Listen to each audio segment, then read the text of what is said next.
பரிசுத்த வேதாகமம் புதிய ஏற்பாடு யோவானுக்கு வெளிப்படுத்தின விசேஷம் 9ஆம் அதிகாரம். 5ஆம் தூதன் எக்காலம் ஊதினான்.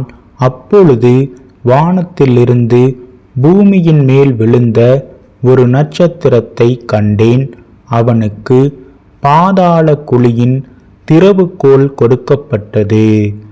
அவன் பாதாள குழியை திறந்தான். உடனே பெருஞ்சூளையின் புகையைப் போல அந்த குழியிலிருந்து புகை எழும்பிற்று.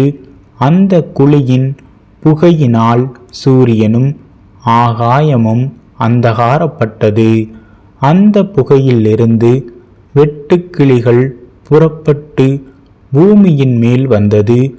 அவைகளுக்கு பூமியில் உள்ள தேள்களின் வல்லமைக்கொப்பான வல்லமை கொடுக்கப்பட்டது. பூமியின் புல்லையும் பசுமையான எந்த பூண்டையும் எந்த மரத்தையும் சேதப்படுத்தாமல் தங்கள் நெற்றிகளில் தேவனுடைய முத்திரையை தரித்திராத மனுஷரை மாத்திரம் சேதப்படுத்த அவைகளுக்கு உத்தரவு கொடுக்கப்பட்டது.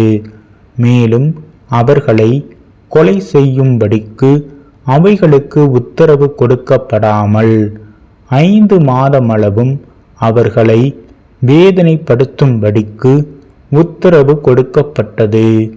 அவைகள் செய்யும் வேதனை தேளானது மனுஷரை கொட்டும்போது உண்டாகும் வேதனையை போல் இருக்கும்.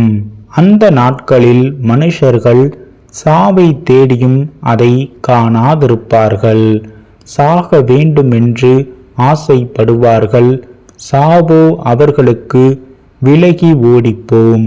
அந்த வெட்டுக்கிளிகளின் உருவம் யுத்தத்திற்கு ஆயத்தம் பண்ணப்பட்ட குதிரைகளுக்கு ஒப்பாயிருந்தது. அவைகளுடைய தலைகளின் மேல் பொன்மயமான கிரீடம் போன்றவைகள் இருந்தன. அவைகளின் முகங்கள் மனுஷருடைய முகங்கள் போலிருந்தன. அவைகளுடைய கூந்தல் ஸ்திரீகளுடைய கூந்தல் போல் இருந்தது. அவைகளின் பற்கள் சிங்கங்களின் பற்களை போலிருந்தன. இருப்பு கவசங்களைப் போல மார்க்கவசங்கள் அவைகளுக்கு இருந்தன.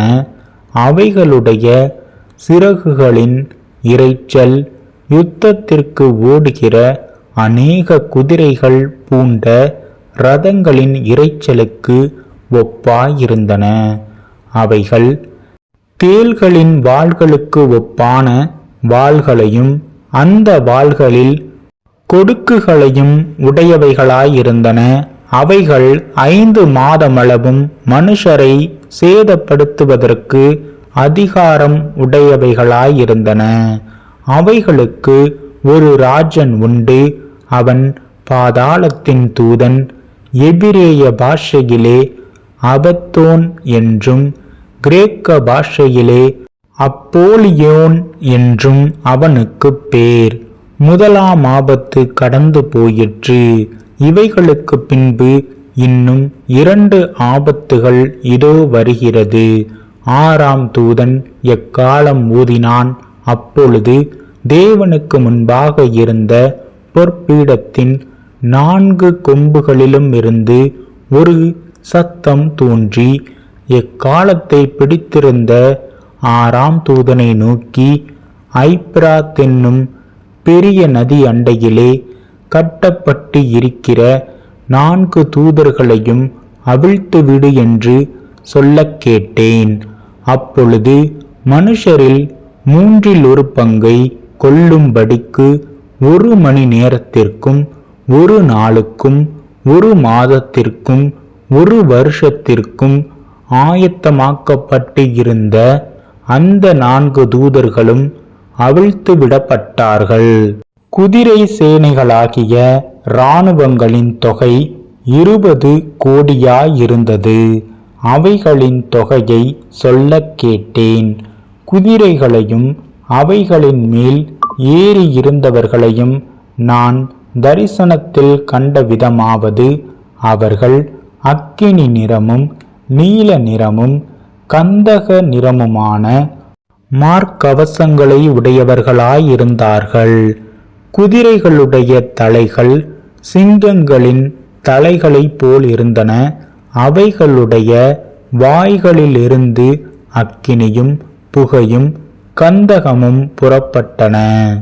அவைகளுடைய வாய்களிலிருந்து புறப்பட்ட அக்கினி, புகை, கந்தகம் என்னும் இம்மூன்றினாலும் மனுஷரில் 1/3 கொல்லப்பட்டார்கள்.